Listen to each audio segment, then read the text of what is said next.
ई-पी-जी पाठशालायां भवतां समेषां स्वागतम्। अहमस्मि रामसलाही द्विवेदी। अहं लालबहादुर शास्त्री राष्ट्रीय संस्कृत विद्यापीठे व्याकरण विभागे अध्यापनं करोमि। अस्मिन् पाठे वैयाकरणानां राद्धान्तत्वेन अभिमतस्य स्फोटाख्यस्य सिद्धान्तस्य अत्र अध्ययनं वयं करिष्यामः।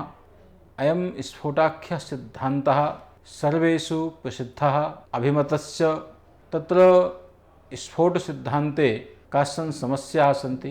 तासां सर्वासां समस्यानां निराकरणार्थम् अत्र स्फोट विषयकान् कतिचन सिद्धान्तान् अत्र यथाशक्ति विवेचयिष्ये। भवन्तः जानन्ति तत् स्फोट सिद्धान्ते स्फोटः तद्भेदाः पुनश्च स्फोटस्य अभिव्यक्तिः केन प्रकारेण भवति, तत्र संग्रहकारस्य किं मतमस्ति, स्फोटस्य तत्स्वरूपस्य च प्रतिपादनं संग्रहकारः कथं करोति, ध्वनिः कतिविधः भवति, कथं ध्वनिना स्फोटस्य अभिव्यक्तिर्भवति, पुनश्च ध्वनिस्फोटयोर्मध्ये परस्परं कः सम्बन्धः अस्ति, अभिव्यक्तिवादस्य केचन सिद्धान्ताः वर्तन्ते, तेषां सिद्धान्तानामपि विवेचनम् अत्र पाठे वयं करिष्यामः।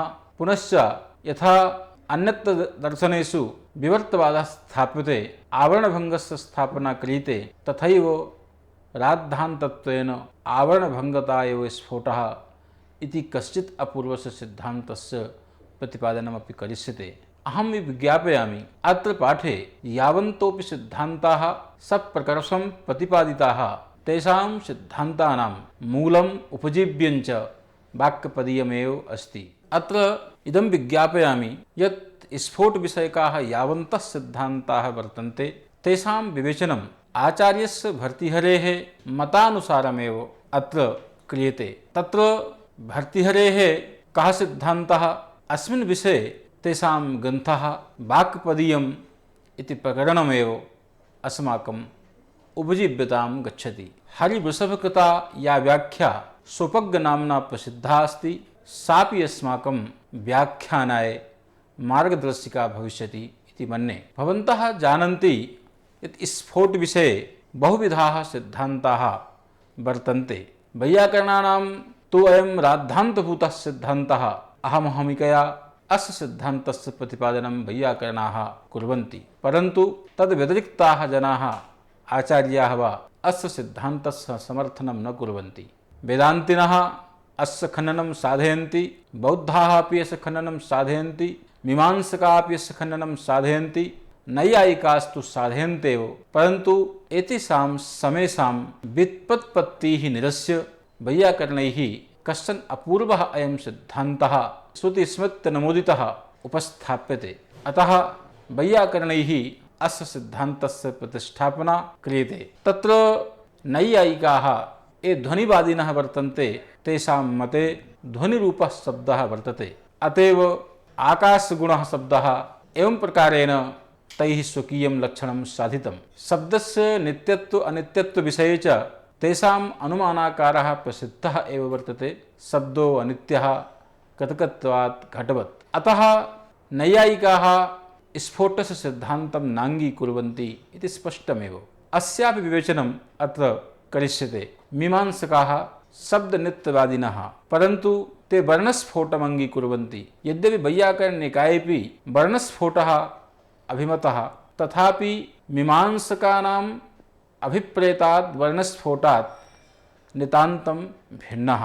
वर्णस्फोटः वैयाकरणानां मतानुसारम् अत्यन्तं भिन्नः वर्तते। विज्ञापयामः यत् अस्माकं मते स्फोटस्य भेदावसरे वर्णस्फोटेन प्रकृतिस्फोटः, प्रत्ययस्फोटः, प्रकृतिः यावन्तमर्थम् उपस्थापयति तदर्थ उपस्थापने प्रकृतिस्फोटः, प्रत्ययांशः यावन्तमर्थम् उपस्थापयति सार्थः प्रत्ययस्फोटः। परन्तु सर्वे आचार्याः मीमांसकादयः किं कुर्वन्ति, ध्वनिस्वरूपस्य वर्णस्य का खा गा इत्यादि वर्णस्य वर्णसमूहस्यैव स्फोटत्वं स्वीकुर्वन्ति। अत्र मीमांसकानां कृते स्फोटस्य संभावना भवति न वा, अथवा मीमांसकाभिप्रेते स्फोटाख्ये तत्त्वे वाचकत्वं सम्भवति वा न वा इत्यापि विचारः अत्र भवति। भवन्तः सुधियः वर्तन्ते स्वयमेव विभावयन्तु, तदर्थं स्वकीयं वैयाकरणाभिप्रेतं मतम् उपस्थाप्य परस्परं मतानि प्रसमीक्ष्य अत्र विचाराः उपस्थाप्यन्ते। भगवता भाष्यकृता शब्दस्य चत्वारि लक्षणानि आकृतानि। एकं लक्षणं समेषां प्रसिद्धं येनोच्चारितेन शासना लाङ्गूल ककुदुखुर रूप अर्थस्य भानं भवति च शब्दः। अर्थात् शासना लाङ्गूल ककुदुखुर विषान्नर्थस्य सम्पत्तयः येन जायते स शब्दः भवति। कथनस्य अयमभिप्रायः येन सम्प्रत्ययः भवति स शब्दः। अस्मिन् लक्षणे उदाहरणमपि समाहितं वर्तते। कथं? येनोच्चारणेन शासनादिमतः अर्थस्य बोधः भवति स शब्दः, तर्हि घटादीनां बोधकः यः घटादिशब्दः तस्य स्फोटत्वं न प्राप्नोति। अतः लक्षणमिदमेव।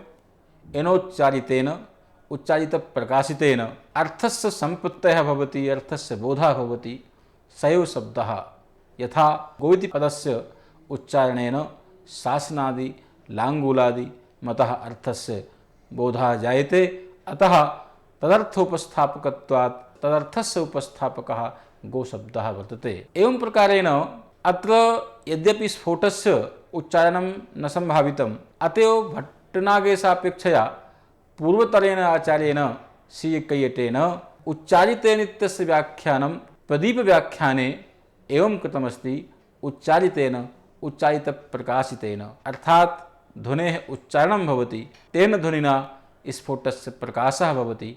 अतः ध्वनिना प्रकाशितेन शब्देन सम्पत्तयः भवति, तस्यैव सम्पत्त्यायकस्य शब्दस्य स्फोटत्वम् अभिमतम्। अत्र पुनश्च अनुपदमेव भगवान् पतञ्जलिः अथवा प्रतीतपदार्थकः लोके ध्वनिति शब्दः इति व्याजहार। अत्र बहुधा व्याख्यानं प्रतीतपदार्थकः इत्यत्र केचन आचार्याः अप्रतीतपदार्थकाः अथवा इत्यनेन सह सन्निविच्छेदं कृत्वा अकारस्य प्रश्लेषं साधयन्ति। अर्थात् यत्र पदार्थस्य प्रतीतिर्न भवति, कः विपरीतः अर्थः इति न ज्ञायते, अत एव अव्यक्तः रवः अव्यक्तः ध्वनिः इति शब्दः, अथवा यस्य पदार्थस्य प्रतीतिर्न भवति तथैव लोके ध्वनिति शब्दः इत्यपि तस्य प्रसिद्धिरस्ति। उदाहरणमपि मा शब्दं कारसीः इति कृत्वा ध्वनि कुर्वन्तं प्रति अस्य वाक्यस्य निषेधत्वेन उपस्थापनमस्ति। अतः स्पष्टं भवति अप्रतीतपदार्थकः येन पदार्थस्य स्पष्टा प्रतीतिः न भवति, स अप्रतीतपदार्थकः, तस्य अप्रतीतपदार्थकस्य ध्वनेः शब्दत्वं भवति इति तु द्वितीयं लक्षणमस्ति। अस्मिन्नेव द्वितीयाह्निके अन्तमे भगवता भाष्यकृता श्रोत्रोपलब्धः बुद्धिर्निर्ग्राह्यः प्रयोगेणाभिज्वलितः आकाशदेशस्थः शब्दः इति कृत्वापि शब्दस्य लक्षणम् उपस्थापितं। सर्वत्र अन्ते तपरस्तत्कालस्य इत्यस्मिन् सूत्रे स्फोटः शब्दः ध्वनिषु तद्गुणः इति कृत्वा तस्य उपस्थापनं भगवान् भास्करः करोति। आहत्य एवम् आकलनीयं भवति यत् चतुर्षु लक्षणेषु कस्य लक्षणस्य सिद्धान्तत्वं भवति, कस्य लक्षणस्य एकदेश्यत्वं वा मतान्तरेण अवस्थाविशेषेण वा समाख्यानं भवति इत्यपि यत् विमर्शनीयं भवति। विचारयन्तु भवन्तः। अत्र येनोच्चारितेन अर्थात् उच्चारितप्रकाशितेन सम्पत्तयः भवति स शब्दः। इदमपि लक्षणं स्फोटः शब्दः, अर्थात् तत्र स्फोटस्य शब्दमाध्यमेन व्याख्यानं तस्यैव स्फोटाख्यस्य शब्दस्य अत्र लक्षणेन कार्यमाध्यमेन व्याख्यानं येनोच्चारितेन उच्चारितप्रकाशितेन अर्थस्य सम्पत्तयः भवति स स्फोटः। स्फुटति अर्थो यस्मात् इत्यादि व्युत्पत्तीनामपि साधनं प्रथमेन लक्षणेन कृतमेव। पुनश्च ध्वनिति शब्दः इति लक्षणं तु लोकदृष्ट्या अस्ति, अथवा प्रतीतपदार्थकः लोके, लोके इति कृत्वा तस्य उदाहरणमपि तत्तुपस्थापितं। तेन सिद्ध्यति लोकस्य दृष्टान्तेन अत्र लोकानुसन्धानेन इदं लक्षणं भगवता भाष्यकृता उपस्थापितं। पुनश्च श्रोत्रोपलब्धिर्बुद्धिर्निर्ग्राह्यः आकाशदेशस्थः प्रयोगेणाभिज्वलितः इत्यादि लक्षणमपि मतान्तररीत्या एव उपस्थापितं। विशिष्टं व्याख्यानं तु कृत्वा अस्य लक्षणस्य स्फोटवादेपि समर्थनं कर्तुं युज्यते, परम् अत्र विस्तरभयात् तस्य प्रतिपादनं न क्रियते। भवन्तः जानन्ति अत्र स्फोटाः बहुविधाः भवन्ति। मुख्यतः तेषाम् 8 भेदाः भवन्ति। प्रथमतः वर्ण, पद, वाक्य इति रूपेण 3 भेदाः स्फोटस्य भवन्ति। पुनश्च जातिव्यक्तिरूपेण 6 भेदाः भवन्ति। पुनश्च सखण्डाखण्डभेदेन 8 भेदाः भवन्ति। कथमिति जातेः अखण्डत्वमेव भवति, तत्र सखण्डत्वस्य सम्भावना अस्त्येव न। पुनश्च वर्णस्फोटस्य सखण्डत्वस्य सम्भावना नास्ति, अतः वर्णस्फोटोपि अखण्डः एव भवति। एवं यत्र यत्र सखण्डस्फोटस्य भेदाः न सम्भवन्ति तत्र न्यूनीकृत्य सङ्कलनया आहत्य 8 भेदाः भवन्ति। एवं प्रकारेण स्फोटानां भेदाः वर्तन्ते। पुनः इदानीं विचार्यते यदि स्फोटस्य सिद्धान्तस्य का आवश्यकता अस्ति, अस्य किमर्थं स्थापना क्रियते, अत्र विचारयामः। नैयायिकानां ध्वनिरूपः शब्दः, मीमांसकानां ध्वनिरूपः शब्दः नित्यः अस्ति, नैयायिकानां तु अनित्यः अस्ति। अयमेव भेदः। तत्र नैयायिकानां मतानुसारं तु साक्षात् ध्वनिना शाब्दबोधः न सम्भवति। नैयायिकाः अपि श्रूयमाणेन ध्वनिना शाब्दबोधं नाङ्गीकुर्वन्ति। तेषाम् अपि अयं सिद्धान्तः योग्यविशेषगुणानां सोत्तरगुणनाशित्वम्, अर्थात् यावन्तः योग्यविशेषगुणाः वर्तन्ते ते स्वकीयान् उत्तरगुणान् नाशयन्ति।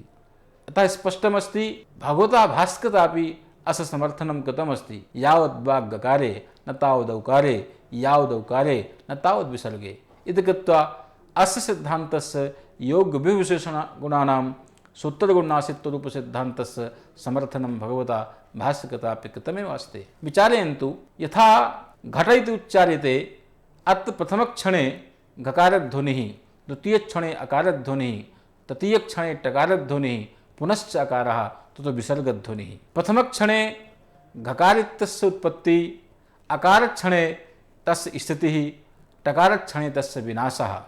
एवं क्रमेण सर्वेषां वर्णानां सोत्तरगुणनाशित्वात् पूर्वपूर्ववर्णानां विनाशः स्पष्टः एव। विसर्गः अन्ते अवशिष्यते। किं घटार्थवाचकता विसर्गे अस्ति, घटार्थनिरूपिता शक्ति विसर्गे अस्ति। यदि घटार्थनिरूपिता शक्ति विसर्गे अस्ति तर्हि विसर्गस्य उच्चारणेन घटरूपार्थस्य बोधः कथं न जायते, न जायते।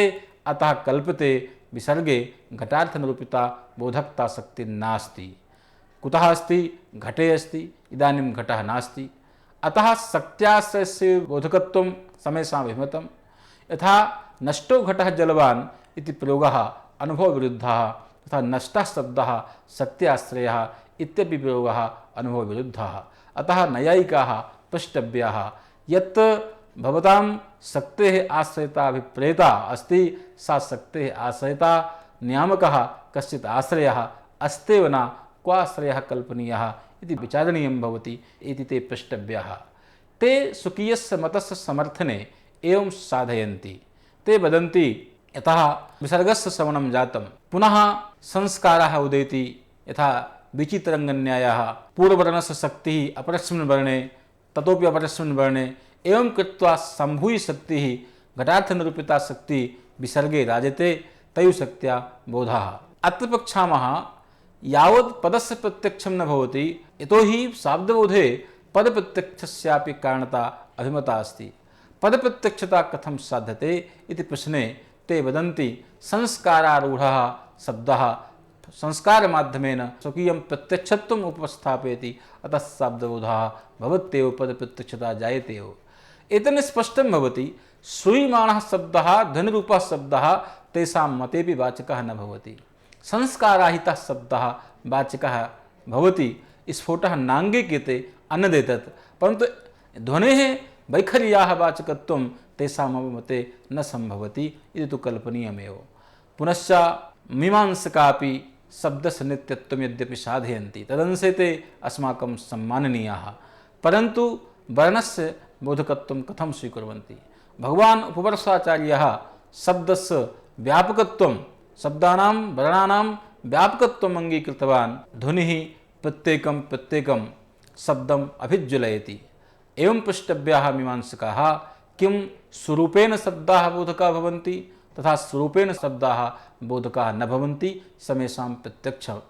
यदि स्वरूपेण शब्दाः बोधकाः स्युः तर्हि अनायासेन सातत्येन वा समेषां जनानां सर्वेषाम् अर्थानां बोधः स्यादेव, परन्तु न जायते। अतः समेषां शब्दानां स्वरूपतः कारणता नास्ति, स्वरूपतः बोधकता नास्ति। यावत् पदस्य प्रत्यक्षं न भवति तावत् तेषामभिमते बोधः न जायते। पदप्रत्यक्षता कथञ्चित् तेषां मतेपि अभिव्यक्ति न सम्भवति। अभ्य अभिव्यक्तौ कथमिति चेत् संस्कारद्वारैव अभिव्यक्तेः सम्भवः अस्ति।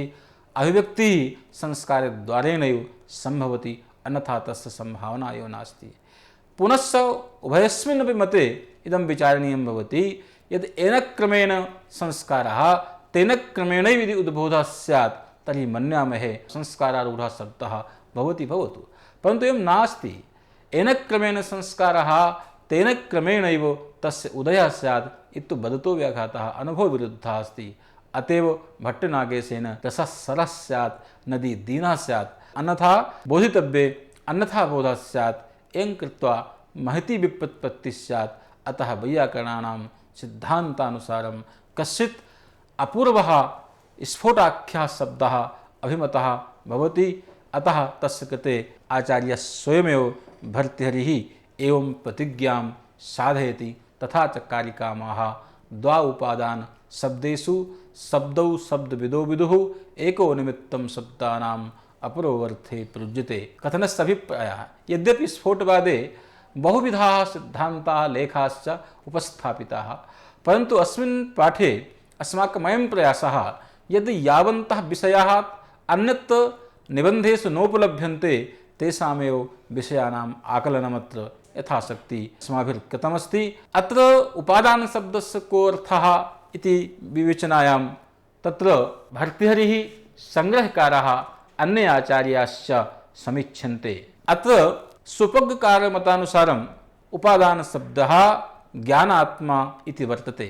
अर्थात् पूर्वमेव अस्माकम् अभिप्रेतमासीत् यदि शब्दस्यैव किमस्ति ब्रह्मरूपता प्रतिपादिता अस्ति, शब्दस्य जीवरूपता अपि प्रतिपादिता अस्ति। स एव जीवो विवरप्रसूतिः प्राणेन घोषेण गुहां प्रविष्टः मनोमयं सूक्ष्मोपेतरूपं मात्रा स्वरः वर्ण इति स्थविष्टः इत्यादि भागवतीये पद्येपि कदाचित् अस्माकं शब्दस्य जीवरूपता ज्ञानरूपता च शब्दब्रह्मलक्षणस्य प्रतिपादनावसरे अभिप्रेतमासीत्, कदाचित् अस्माभिर्प्रतिपादितमपि आसीत्।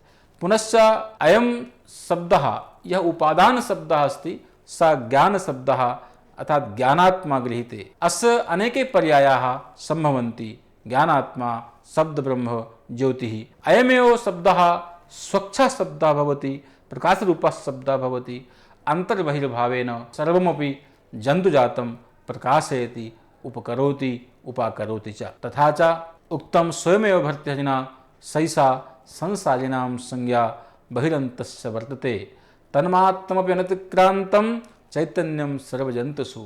अर्थात् समेषां संसारिणां जीवानां बहिर्वा भवेत् अन्तः वा भवेत् सर्वत्र एष शब्दः एव राजिते चैतन्यरूपेण सर्वत्रैव शब्दस्य प्रसरः प्रभावः अवलोक्यते। संसारे किमपि एवं भूतं तत्त्वं नास्ति यत् शब्दचैतन्यं विदरिच्य यस्य अवस्थानं कर्तुं शक्यते। अतः सर्वत्र चैतन्यस्यैव अभिप्रायः विशेषः प्रभावः अवलोक्यते। एवं प्रकारेण उपादानः ज्ञानात्मा प्रकाशात्मा अनेनापि प्रकारेण अस्य पर्यायवाचकाः शब्दाः सम्भवन्ति। अथ आन्तरहयं ज्ञानात्मा वक्तुः प्रयत्नविशेषेण कण्ठताल्वादि अभिघातरूपेण उच्चारणक्रियया सम्पन्नेन ध्वनिविशेषेण वायुमारुह्य बहिरागच्छता अभिव्यक्ते स्फोटाख्ये शब्दे दर्पणवत् संक्रांतो भवति। अयञ्च अर्थप्रतिबिम्बः शब्दे स्थिरो भवति। शब्दरूपोपाधिनैव तस्य गहनस्य सर्वत्रोपलम्भात्। एतदर्थमेव हरिवंशः उपादानशब्दस्य विशिष्टं व्याख्यानम् उपस्थापितवान्। उपादीते स्वरूपे अध्यारोप्यते तद्भावमेवापद्यते स उपादानशब्दः। कथनस्य अभिप्रायः शब्दतत्त्वात्मकं ब्रह्म। अतः उपादीयते अर्थः येन यः बाह्यार्थः अस्ति बौद्धार्थो वा अस्ति स अर्थः स्वरूपे अध्यारोप्यते येन स एव उपादानः भवति, अर्थात् तस्यैव शब्दस्य उपादानत्वं भवति।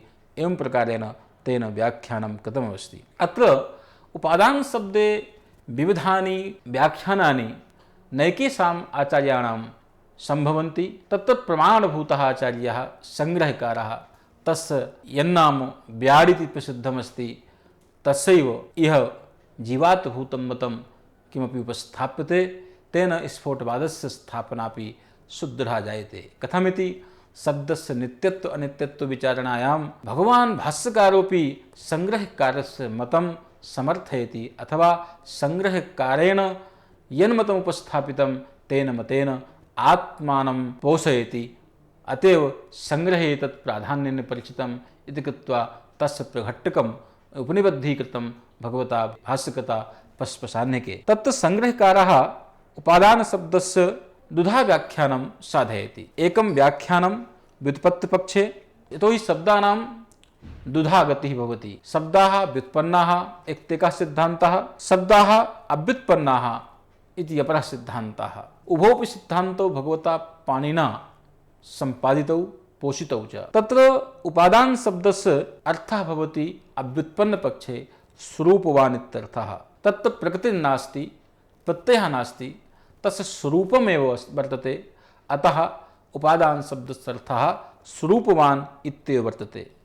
व्युत्पत्तिपक्षे तु अर्थद्वारा तस्य विवेचनं क्रियते, अतः अर्थेन अवहितं समासितं निमित्तं शब्दव्युत्पत्तिकर्मणि प्रयोजकमिति रूपेण च तस्य व्याख्यानम् उपस्थाप्यते।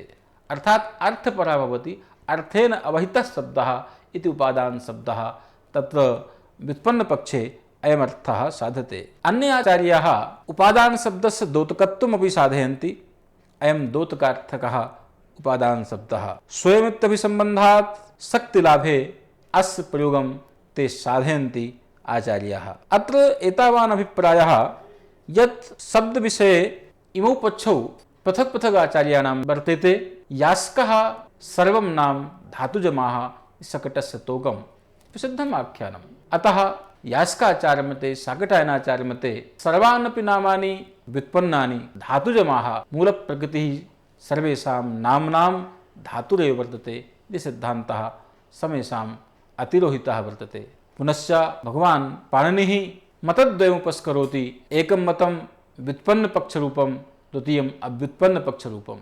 अर्थवदधातुप्रत्ययः प्रातिपदिकम् इति सूत्रं शास्ति। सर्वेपि शब्दाः यदि धातुजा एव स्युः तर्हि अप्रत्यान्तता दुर्लभैव स्यात्, परन्तु धातुभिन्नाः शब्दाः, प्रत्ययभिन्नाः शब्दाः, प्रत्यान्तभिन्नाः शब्दाः तेपि अर्थवन्ताः शब्दाः भवन्ति। अतएव अर्थवदधातुप्रत्ययः प्रातिपदिकम् इति सूत्रस्य विधानं संगच्छते मन्येऽहम्। समीचीनमेतत्। यद्यपि बहुपटवः इत्यादौ अस्य सूत्रस्य व्याख्यानं व्युत्पन्नपक्षे समाहितं, तथापि न हि एकम् उदाहरणं सूत्रारम्भं प्रयोजित कृत्वा तस्य विशिष्टं स्थानं नोपादीयते। तद्धि समासास्येतत् तु सर्वेषां प्रसिद्धमेव वर्तते यद् इदं सूत्रं व्युत्पन्नानामेव शब्दानां कृते वर्तते। अतः व्युत्पन्नपक्षः अव्युत्पन्नपक्षः उभौ पक्षौ भगवता भाष्यकृता किंवा पाणिना समर्थितौ वर्तते। अत्र संदेहः न करणीयः। इदमपि ध्येयं यत् शब्दस्य व्युत्पत्तिरन्या भवति। शब्दस्य प्रवृत्तिनिमित्तम् एव प्रयोगे कारणं भवति। गच्छतीति गौः इति व्युत्पत्तिः स्पष्टा, निर्वचनं स्पष्टं, परन्तु तस्य लोकव्यवहारे प्रवृत्तौ गच्छतीति गौः इति व्युत्पत्तिः कारणत्वेन नाभिप्रेता भवति, अपितु शासनादिमत्वं यत् तस्य प्रवृत्तिनिमित्तमस्ति तत्रैव तस्य लोकव्यवहारस्य प्रयोजकत्वं परिकल्प्यते। अत्र उपादान शब्दस्य अर्षाध्यच् इति प्रत्ययेन अच प्रत्ययेन प्रयोगः वर्तते। उपादानम् अस्ति अस्य इति उपादानः। एवं प्रकारेण अस्य व्याख्यानं साध्यते। तेन किं भवति, उपादानमिति कृत्वा तस्य पुल्लिङ्गता भवति। अर्थात् यस्य उपादानत्वमस्ति शब्दरूपतां परित्यज्य अर्थरूपे अध्यारोपो भवति, अथवा अर्थस्य शब्दरूपतायाम् आरोपो भवति तस्यैव शब्दस्य उपादानत्वं परिकल्प्यते। व्युत्पन्नपक्षः अव्युत्पन्नपक्षः उभयोऽपि समाम्नातौ अव्युत्पत्तिपक्षे तु साक्षात् संकेतसम्बन्धेन संकेतितमर्थं शब्दाः अविदधते। अयमेव अन्तरालः अस्ति। तत्र तु प्रकारान्तरेण अर्थद्वारा वा अवयवद्वारा वा अर्थस्य स्थापना क्रियते। अतः व्युत्पन्नपक्षे मणिनूपुर इत्यादि प्रयोगाः शब्दस्य स्वरूपं व्युत्पत्तिनिमित्तीकृत्य प्रवर्तन्ते। अव्युत्पन्नपक्षे तु स्वरूपमेव उपजीव्य शब्दाः प्रवर्तिताः भवन्ति। अतएव स्वरूपं शब्दस्य शब्दसंज्ञा इत्यादीनाम् अनुशासनमपि उपलब्धं भवति। पुनः उपादान शब्दः उपादीयते येन अर्थः स्वरूपे अध्यारोप्यते तद्भावमापद्यते इत्यादि रूपेण व्याख्यातः, अथवा उपादीयते अर्थस्वरूपे अध्यास्यते येन स उपादानः इति कृत्वा ध्वनिरूपः शब्दः इत्येवं प्रकारेण अपि तस्य व्याख्यानं सम्भवति। अस्य उपादान शब्दस्य प्रकारान्तरेणापि व्याख्यानं कर्तुं शक्यते। एकः ध्वनिरूपः, अपरः वाचकः स्फोटरूपः शब्दः। प्रथमं तावत् कारिकायाः प्रथमपङ्क्तौ द्वाउपादानशब्देषु शब्दौ शब्दविदो विदुः इति कृत्वा उपादानशब्दस्य स्वरूपमेव उपपादितमाचार्येण। तदनु कारिकायाः अधोभागे अपरस्यां पङ्क्तौ तस्य कार्यम् उपस्थापयति। एको निमित्तं शब्दानाम् अपरो अर्थे प्रयुज्यते। अत्र संक्षेपतः यत् उपजीव्यभूतं मतमस्ति आचार्यसङ्ग्रहकार्यस्य तदेव अस्माकं प्रतिपाद्यमस्ति। उपादानशब्देषु यः ध्वनिरूपः शब्दः सः स्फोटरूपस्य शब्दस्य अभिव्यक्तौ निमित्तत्वम् आकलयति। एवञ्च समर्थयति स्वयमेव भर्तृहरिः यदधिष्ठानाः यदुपाश्रयाः यदाधाराः श्रुतयः प्रत्याय्यमर्थं प्रतिपद्यन्ते तस्य निमित्तत्वम्। अत्र आश्रयशब्दः अनुग्राहकत्वरूपे अर्थे सक्तः वर्तते। लोकेऽपि यथा यमाश्रितो हि वक्रोऽपि चन्दः सर्वत्र वर्तते इत्यत् आश्रितपदस्य अनुगृहीतः अयमेव अर्थः वर्तते। अतः ध्वनिविशेषेण अनुगृहीताः नानाविधाः श्रुतयः पर्यायशब्दाः स्वप्रत्याय्यमर्थं प्रयत्नेन अवगमय्य स्वकीयं सार्थक्यं नयन्ति इत्यभिप्रायः आकलनीयः। अत्र ध्वनिरूपः शब्दः निमित्तभूतः शब्दः तेनैव अक्रमे शब्दतत्त्वे संस्कारमुत्पाद्य क्रमवत्तायाः आभासं परिकल्प्य तत्स क्रमवत्तामिव आरोप्य वाचकत्वम् उपपाद्यते। अतएव अपरस्य शब्दस्य अर्थोपस्थापकत्वम् अभिमतं। स्वयमेव उक्तम् आचार्येण भर्तृहरिणा कारणव्यापारात् तु प्रतिलब्धविक्रियाविशेषः सूत्रानुपाति प्रकाशकभावेन नित्यं प्रत्यायी परतन्तेषु अर्थेषु प्रयुज्यते। अस्य इदं तात्पर्यम् अवगन्तव्यं यत् चैतन्यः शब्दात्मा तत्तत् कंठतालवाद्यभिघातजनितेन ध्वनिना कत्वखत्वादिकं धर्ममङ्गीकृत्य केवलं मनोमात्रग्राह्योऽपि ध्वनिधर्मोपग्रहेण श्रोत्रग्राह्यः भवति। तस्यैव अर्थस्य प्रकाशको भवति।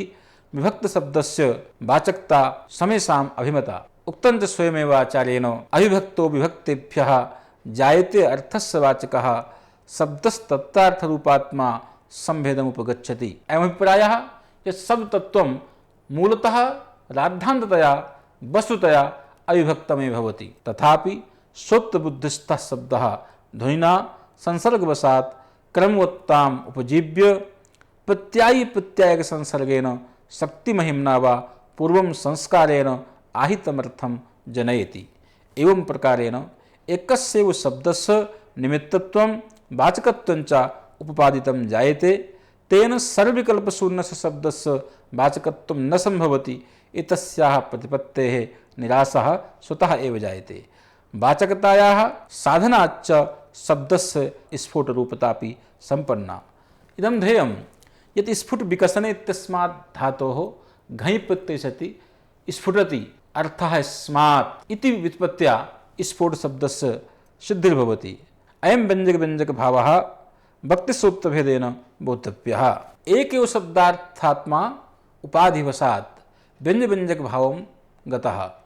तथापि ये जनाः कारकारणयोर्मध्ये भेदं पश्यन्ति। यथा यत् कार्यं जलाहरणादिकं कार्यं मृत्तिकया कर्तुं न शक्यते अपि तु घटेनैव कर्तुं शक्यते। अतः जलाहरण रूप विशेष कार्यस्य सम्पादनात् घटरूपं यत् वस्तु अस्ति तत् मृत्तिकया भिद्यते।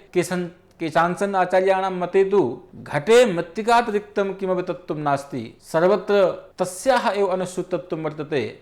घटाकारस्य तु काल्पनिकत्वात् तस्य अवस्थानमेव न जायते।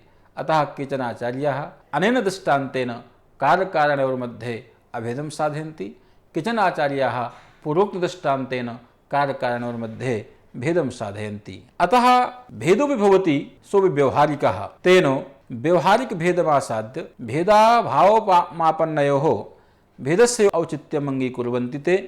अतस्तेषां मते परस्परं भेदो अवगन्तव्यः। अतएव कारिकायां भर्तृहरिः स्वयमेव प्रतिपादयति आत्मभेदस्तयोः केचित् अस्तीत्याहुः पुराणगाः बुद्धभेदाद् भिन्नस्य भेदमेकं प्रचक्षते। केचित् पुराणगाः आचार्याः परम्परया प्राप्तज्ञानाः आचार्याः ते एवं मन्वते यत् आत्मभेदः वस्तुसद्भेदः अस्ति, वस्तुगत्या भेदः अस्ति। अन्ये आचार्याः भेदः नास्ति, यो हि भेदः परिलक्ष्यते स बुद्धिगतः भेदः एवं प्रकारेण स्वीकुर्वन्ति। तद्वत् शब्दो बुद्धिस्थः श्रुतीनां कारणं पृथक् इत्यादि कृत्वा तस्य विवेचनमपि आचार्यः भर्तृहरिः स्वयमेव करोति। अनस्थं यथा ज्योतिः प्रकाशान्तरकारणम् इत्यादिनापि तस्य उपस्थापनं ध्वनिस्फोटयोः मध्ये यः व्यञ्जकभावः अस्ति, अभिव्यक्तिप्रकारः अस्ति, तस्य उपस्थापनं भर्तृहरिः स्वयं करोति। अत्र एतावान् सिद्धान्तः अवगन्तव्यः। यथा अरणस्थं ज्योतिः अत्र अत्यन्तं तिरोहितं भवति, तथैव अन्यस्य अभिज्वलितस्य ज्योतिषः कारणं भवति। एवं प्रकारेण प्रयुक्तबुद्धिस्थः शब्दः स्पष्टम् अप्रतिभासमानोऽपि क्रमवद्भिः ध्वनिभिः अभिव्यक्तः ध्वनिकालानुपातात् अभिन्नोऽपि पृथक् श्रुतीनां भिन्नानुपूर्वीकाणां पदवाक्यवर्णानाम् अभिव्यक्तौ कारणं भवत्येव। अत्र इदमपि वक्तुं शक्यते यत् तत्त्वदृष्ट्या एकस्यैव शब्दतत्त्वस्य उपाधिवशात् व्यङ्ग्यत्वं व्यञ्जकत्वं च अभिमतमेव। अत्र दर्शनान्तरेपि अस्याः व्यवस्थायाः अनुपालनं वर्तते। यथा वेदान्तशास्त्रे पञ्चीकरणप्रक्रियायां पाञ्चभौतिकानि इतरैः स्थूलभूतैः संश्लिष्टानि भवन्ति, अन्यानि स्थूलभूतानि तु पाञ्चभौतिकानि न भवन्ति, तथापि परस्परं संश्लिष्टानि भवन्त्येव। अतः तेजः भूयिष्ठत्वेन काष्ठमेव ज्योतिरूपेण परिणमति। परिणामवादः अस्य आख्यानोपलभ्यते। सत्कार्यवादे अरण्याख्ये काष्ठे बीजभावेन अवस्थितो बह्निः मन्थनक्रिया अभिव्यक्तः सन् कार्यकारणयोः ऐक्यात् कारणात्मना कार्यात्मना च प्रथितो भवति। उक्तं च केनचिदाप्तेन कार्यात्मना तु नानात्वम् अभेदः कारणात्मना हेमात्मना यथा भेदः कुण्डलाद्यात्मना भेदः। असत्कार्यवादेऽपि कार्यकारणयोः नानात्वं स्पष्टमेव। एवं प्रकारेण एकः शब्दः ध्वनिसंयोगात् ध्वनिभेदात् बहुविधां भेदकल्पनां प्राप्य स्वकीयस्य स्वरूपस्य विश्वरूपतां परिकल्पयति। अत्र उपादानशब्दः यः शब्दः तत्रूपेण प्रथितो वर्तते तस्यैव एतावान् संसारः इति परिकल्पनीयः भवति। ध्वनयः बहुविधाः भवन्ति। एकः ध्वनिः आन्तरः ध्वनिः अस्ति, यस्य अपरं नाम प्राकृतध्वनिः, एक अपरः ध्वनिः बाह्यध्वनिः भवति, तस्य नाम वैकृतध्वनिः इति उच्यते। तत्र वैकृतध्वनेः प्रभावः स्फोटे न भवति। उच्चावचादीनां नादस्वरादिषु बहिष्ठत्वप्राप्तानां ध्वनीनां प्रभावः परिलक्ष्यते, परन्तु यः अभ्यन्तरः ध्वनिः वर्तते प्राकृतध्वनिः यस्य नाम स ध्वनिः स्फोटे स्वकीयं प्रभावम् अध्यासेन विधिना करोत्येव। उक्तं च स्वभावभेदान्नित्यत्वे ह्रस्वदीर्घप्लुतादिषु प्राकृतस्य ध्वनेः कालः शब्दस्य इत्युपचर्यते। अनेन स्पष्टं भवति यत् शब्दः अक्रमः आण्डभावमिवापन्नः तथापि प्राकृतध्वनिसन्निधानात् स शब्दः उपादानतां प्राप्नोति। शब्दस्य ग्रहणे हेतुः प्राकृतो ध्वनिः दृश्यते, स्थितभेदे निमित्तत्वं वैकतः प्रतिपद्यते। तपरस्तत्कालस्य सूत्रेऽपि भाष्यकृता सर्वमेतत् समर्थितम्। अत्र तावत् निष्कर्षः यत् शब्दाभिव्यक्तेः प्राक् समवस्थितः प्राकृतो ध्वनिः स्फोटस्य उपलब्धौ कारणं भवति। शब्दाभिव्यक्तेः अनन्तरं घटनादवत् चिराचरभेदे स्थिताः वैकृतध्वनयः शब्दे द्रुतविलम्बित रूपान् भेदान् साधयन्ति।